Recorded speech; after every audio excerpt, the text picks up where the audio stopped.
છે. અને રાજભાનું તમારા સમાજના શિરોમાન્ય છે અને અમારા શિરોમાન્ય અમારું ઘરેણું તમારા છે, અમે સમાજના સ્વીકારી લીધું.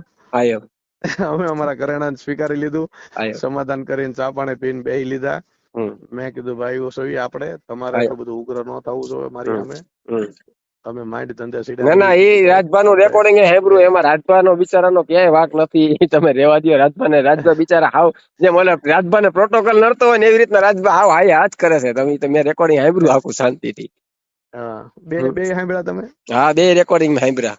હમ હમ હમ. પછી તો આમાં તો અમુક વસ્તુ એક કોઈ મોઢામાં આંગળા નાખીને બોલાવે તો હા, પછી સીધી અમુક વાત તો છે. આવ કોઈ પણ ગાયરું કાઢે તો પછી સહન કરવાની નિમિત હોય ને. મને કોઈક હા હા. અત્યારે બે શબ્દ હું સાંભળું પછી હજ કરી મોઢામાં આંગળા નાખીને બોલાવે, કોઈ પણ માણસ ની હમ. સહન કરવાની પછી નિમિત હોય ને. પછી અમુક નિમિત ક્રોસ સીધી થઈ જાય સીધી પછી શું થવાનું હોય? પોલીસ કીધેલું છે ને, એ તો કઈ ખોટું નથી ને. ના, કલાકારનું રાજભા હજુ સુધીમાં મેં નથી સાંભળ્યું કે રાજભાઈ કોઈ દી કોઈનો ખોટો ઇતિહાસ બોલ્યો હોય. રાજભાને રાજભાજી અમે સમાધાન કરવા બેઠા ને હિન્દુભાની હા ત્યાં અમદાવાદ, હમ ત્યારે અહીંયા એક ભાઈ આવ્યા હતા, દેવેન્દ્રભાઈ કે જીતેન્દ્રભાઈ કોઈ હતા, તાલુકા હમ પંચાયતના સદસ્ય, હમ બનાસકાંઠાના. હા એને એવું કીધું, રાજભા તમે તમતાર મોદી સાહેબ ના વખાણ કરો, અમને કોઈ વાંધો નથી, હમ પણ તમે અમારા નેહરુ નું કામ માણો હી કે.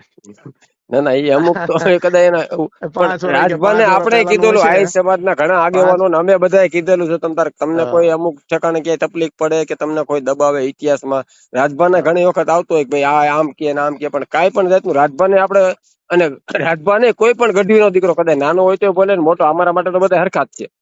સીધી વાત છે.